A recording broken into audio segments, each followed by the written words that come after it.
Halo semua, kembali lagi dengan saya. Perkenalkan, nama saya Sekina Lucia Stefina Abdullah. Saya mahasiswi dari Sekolah Tinggi Teologi Rumah Murid Kristus. Saya mengambil prodi Pendidikan Agama Kristen. Pada kesempatan kali ini, saya akan membahas sebuah topik yang sangat menarik, yaitu pentingnya mempelajari Perjanjian Lama. Nah, mengapa penting untuk kita mempelajari Perjanjian Lama? Karena tentu kita tahu bahwa Perjanjian Lama berasal dari Allah atau firman Allah yang tertulis di dalam Alkitab, yang berisi sebuah penyataan atau wahyu Allah yang secara keseluruhan Alkitab juga mencakup Perjanjian Baru. Di dalam bahasa Yunani adalah apokalipsis, yang dipahami dalam dua bagian penyataan-penyataan, yaitu yang pertama penyataan umum atau wahyu umum, atau lebih spesifik general revelation, yaitu melalui alam, sejarah, hati nurani manusia. Dan yang kedua penyataan khusus atau wahyu khusus, atau lebih spesifiknya special revelation, yaitu melalui firman dan anaknya, yaitu Yesus Kristus. Nah, di dalam penyataan-penyataan inilah Allah menyatakan dirinya dan rencananya kepada manusia. Kita dapat membacanya di dalam Roma 1 ayat 19 sampai 20 dan Yesaya 52 ayat 10. Sebab Perjanjian Lama dan Perjanjian Baru berisi wahyu Allah.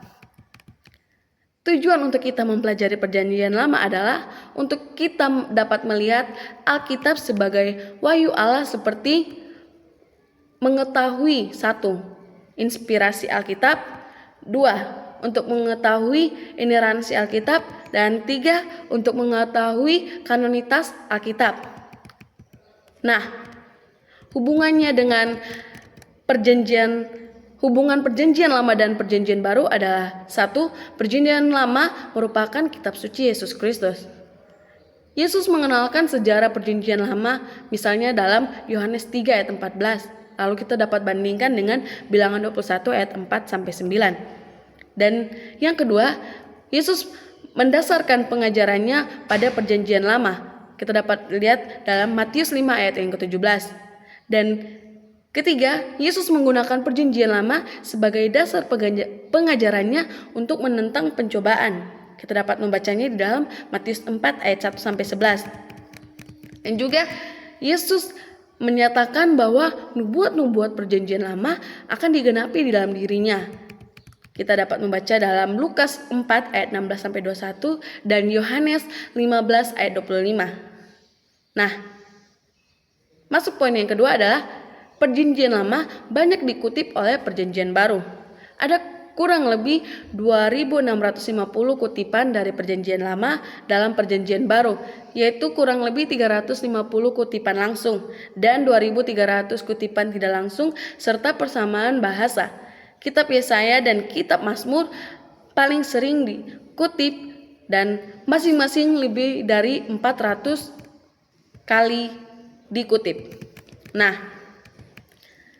relevansinya dengan kehidupan kita sekarang adalah untuk mengajarkan kita menghormati Allah dan percaya kepada kasih serta keadilannya dalam kehidupan sehari-hari, dan juga menjadi pedoman etika pribadi, sosial dan hukum di masyarakat modern, menginspirasi kita untuk tetap taat dan percaya kepada Tuhan di tengah kesulitan, dan mengingatkan kita bahwa pilihan hidup membawa konsekuensi, mendorong kita untuk hidup benar dan bertobat, dan juga meneguhkan iman Kristen bahwa keselamatan sudah direncanakan Allah sejak awal sejarah manusia, mengajarkan kita pentingnya untuk kepedulian sosial, integritas, dan keadilan dalam masyarakat modern, dan dorongan bagi kita untuk menjaga lingkungan dan menggunakan sumber daya dengan bijak.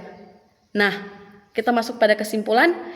Kesimpulannya adalah Perjanjian Lama bukan hanya sejarah kuno, tetapi cermin kehidupan dan sumber hikmat yang tetap hidup. Terima kasih. Tuhan Yesus memberkati.